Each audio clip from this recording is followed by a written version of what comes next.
एक रात वसंत अपना ट्रक लेकर बाजार से लौट रहा था। ट्रक प्याज और टमाटरों से फुल लोडेड था। रात के 2 बज रहे थे और नींद जोरों की आ रही थी। उसने हाईवे के किनारे एक पुराने ढाबे के पास ट्रक खड़ा कर दिया। वसंत रिपेयरिंग व्हील को प्यार से सहला रहा था। थक गई क्या मेरी रानी? सुबह से मेरे लिए बहुत मेहनत की है तूने। इंजन भी थोड़ा गर्म हो गया है।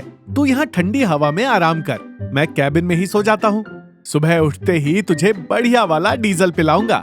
इतना प्यार जताकर उसने ट्रक लॉक किया और कैबिन में ही गहरी नींद में सो गया।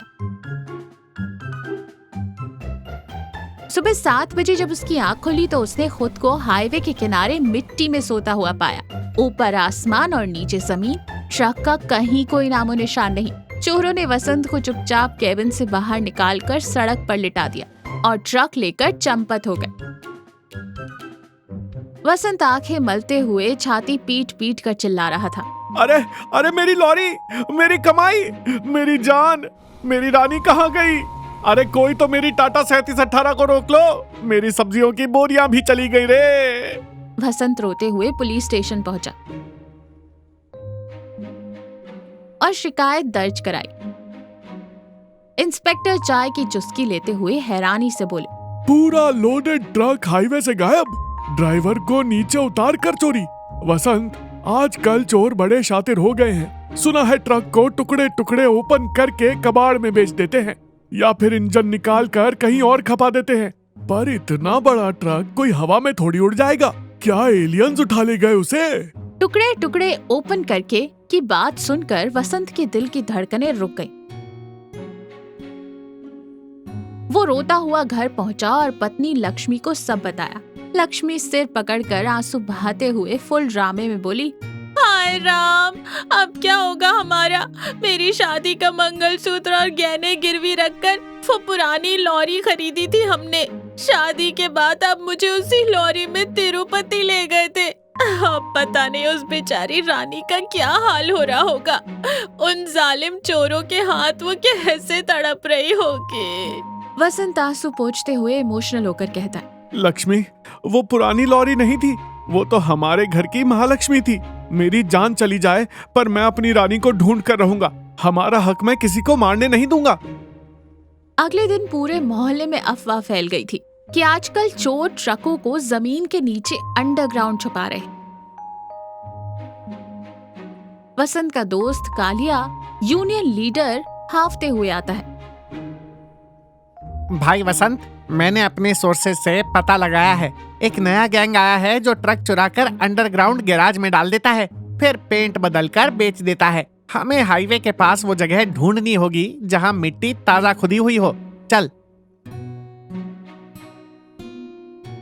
पुलिस वसंत और कालिया हाईवे के आसपास जांच करने निकले।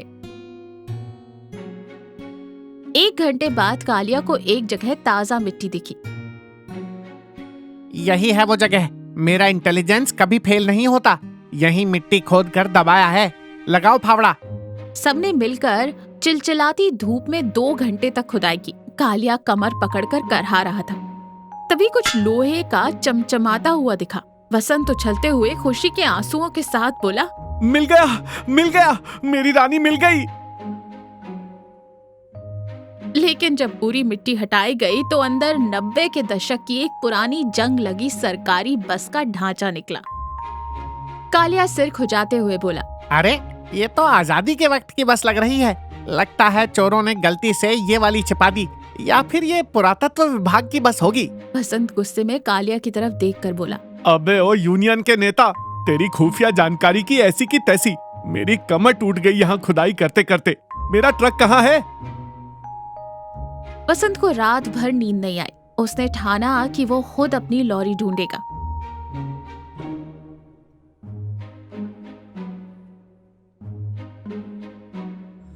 उसने कालिया को जगाया और दोनों चुपके से हाईवे की तरफ गए। रात का सन्नाटा और चारों तरफ झिंगुरों की आवाजें। कालिया कांपते हुए बोलता है, वसंत, यहाँ भूत होते हैं भाई। मुझे बचपन से डर लगता है। चल घर चलते हैं। मैं अपनी लॉरी जाने के दुख में हूँ। यहाँ भूत भी आया तो उसके हाथ में भी टॉर्च थमा दूंगा और लॉरी ढूंढवाऊंगा। चुपचाप चल।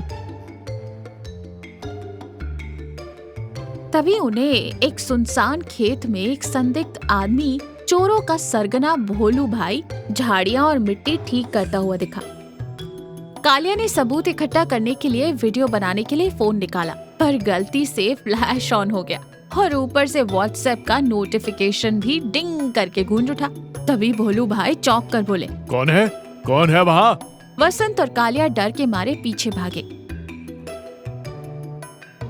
और अंधेरे में वसंत का पैर फिसला और सीधा एक बड़े से गड्ढे में जा गिरा। वसंत ने आंखें खोली तो देखा उसी गड्ढे के अंदर उसका ट्रक खड़ा था।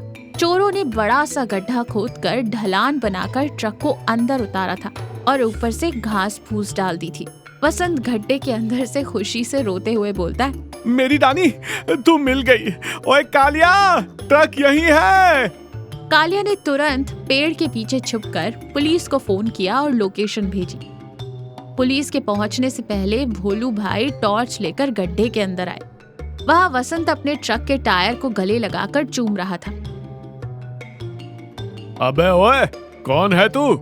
मेरे अंडरग्राउंड गैराज में कैसे आया? तुझे पता है यहाँ कितनी एडवांस टेक्नोलॉजी लगाकर मैंने एक गड्ढा खोदा है? वसंत गुस्से में बोला, मेरी सब्जियों की लॉरी तूने यहाँ अंडरग्राउंड एसी रूम में रखा है बेचोर। मेरे ट्रक को हाथ लगाने की हिम्मत कैसे हुई तेरी? ओह, तो तू मालिक है। भाई साहब समझो जरा, बाहर ट्रैफिक बढ़ गया है, ऊपर खड़ा करते तो पुलिस पकड़ लेती है, इसलिए मैंने यह अंडरग्राउंड सिस्टम का स्टार्टअप शुरू किया है। मैं भी एक तरह का एंटरप्रेन्योर हूँ भाई। तभी पुलिस सायरन बजाती हुई आई। भोलू भाई और उसकी गैंग रंगे हाथों पकड़े गए।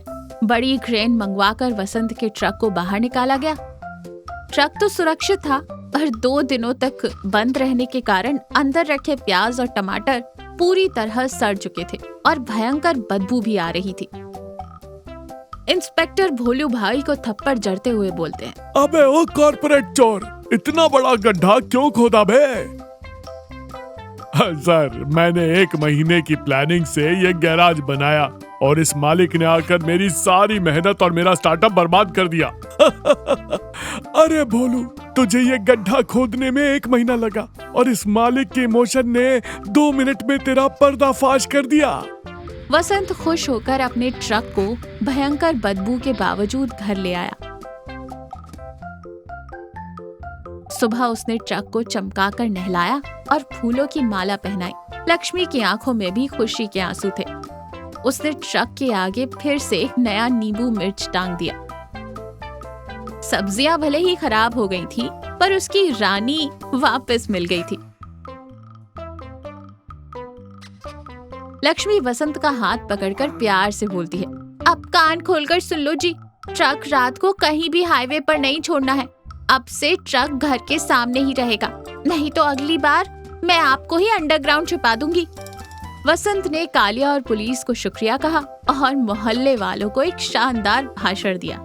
देखो भाइयों, हम जो मेहनत से खरीदते हैं उस पर हमारी जान बसती है। चोर कितने भी शातिर हों, कितनी भी टेक्नोलॉजी लगा लें, हमारी सच्चाई और प्यार ही जीतता है। पर सबसे बड़ा सबक ये है, अपनी चीजों का ख्याल खुद रखो। ट्रक हो, घर हो या मोबाइल, रात को बिना लॉक किए और बिना सुरक्षा के कहीं मत छोड़ो, वरना चोर तुम्हारा सामान अंडरग्राउंड कर देंगे और तुम्हारी नींद और चैन भी हमेशा के लिए अंडरग्राउंड हो जाएगा। लक्ष्मी, कालिया और वसंत सब हंसते हुए खुशी खुशी रहने लगे। तो देखा आपने, सतर्कता ही सुरक्षा है। अपनी कीमती चीजों के रक्षक खुद बने। चीजों से जुड़ा लगाव हमें हिम्मत तो देता है, पर दूसरों पर निर्भर रहने की बजाय सावधानी बरतना ही बुद्धिमानी है।